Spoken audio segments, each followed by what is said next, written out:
Assalamualaikum warahmatullahi wabarakatuh. Perkenalkan, nama saya Ovan Rizko Giovanni Putra, mahasiswa S1 Teknik Industri Universitas Setiabudi. Di sini saya akan menjelaskan formulasi masalah dan risk factor dari case studi 3 dan case studi 4. Oke, langsung saja kita ke case studi 3, PT Smart Cycle. Sini teman-teman bisa membacanya terlebih dahulu.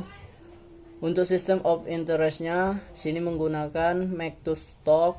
Perusahaan membuat 12.000 per unit, 12.000 unit per tahun dan 1.000 unit per bulan. Untuk harga jual per unit itu 400.000 dan untuk per bulannya itu 400.000 dikali 1.000 sama dengan 400 juta. Untuk per tahunnya 4,8 miliar. Selanjutnya itu stakeholder untuk case study 3. Yang pertama itu ada problem owner. Di sini pemilik PT Smart Cycle, kemudian problem user, manager dan fast caching, kemudian problem customer, supplier dan customer. Selanjutnya yaitu formulasi deskripsi GAP. Perbedaan harapan pemilik PT Smart Cycle yaitu berharap profit yang didapatkan lebih maksimal dari penjualan sepeda, sedangkan pemilik lebih memilih menyetok produk untuk memenuhi permintaan, namun biaya investasinya menjadi lebih besar. Selanjutnya itu formulasi masalah. Di sini adalah menentukan jumlah pemesanan komponen sepeda sehingga bisa meminimumkan biaya inventory pada gudang sehingga mendapatkan profit yang lebih besar. Berdasarkan formulasi masalah, di sini ada maksimal profit dan minimal biaya inventory, kemudian menentukan jumlah komponen yang dipesan. Yaitu risk factor pada case study 3 PT Smart Cycle. Di sini PT Smart Cycle pada tahun 2015 menjual 12.000 unit. Untuk biaya produksi per unit itu 250.000, kemudian harga jual per unit 400.000 per unit. Kemudian di sini karena perusahaan menggunakan sistem make to stock, jadi di sini ada biaya gudang yaitu sebesar 25% per tahun dari nilai produknya. Kemudian untuk pemesanan dari pabrik ini adalah 100 juta untuk sekali pesan dengan total 2.500 unit.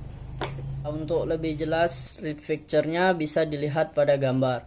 Kemudian kita ke case study 4 yaitu PT Setiabudi Furniture.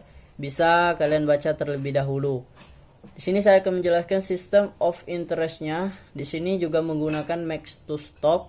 Untuk penjualan tahun lalu itu ada 15.000 unit terjual dengan harga jual 200.000 per unit.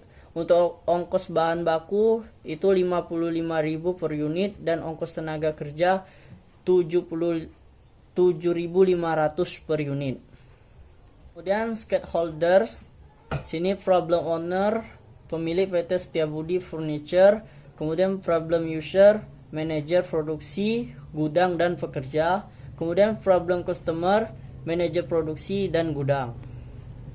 Untuk formulasi case studi 4 PT Setiabudi Furniture, deskripsi GAP-nya, perbedaan harapan antara pemilik PT Setiabudi untuk memaksimalkan profit yang didapatkan dari penjualan kursi ergonomis, akan tetapi perusahaan menanggung beban biaya overhead yang tinggi.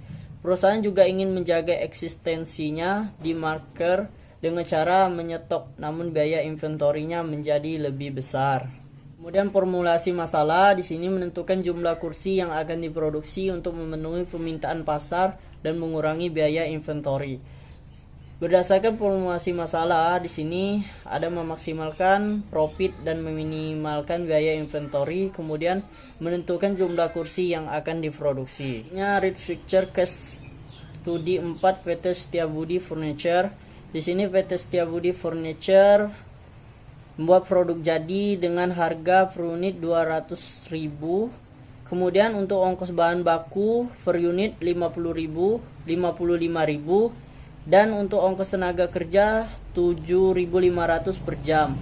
Kemudian untuk biaya bahan baku atau pemesanan di sini 50 juta untuk sekali pesan 1000 unit.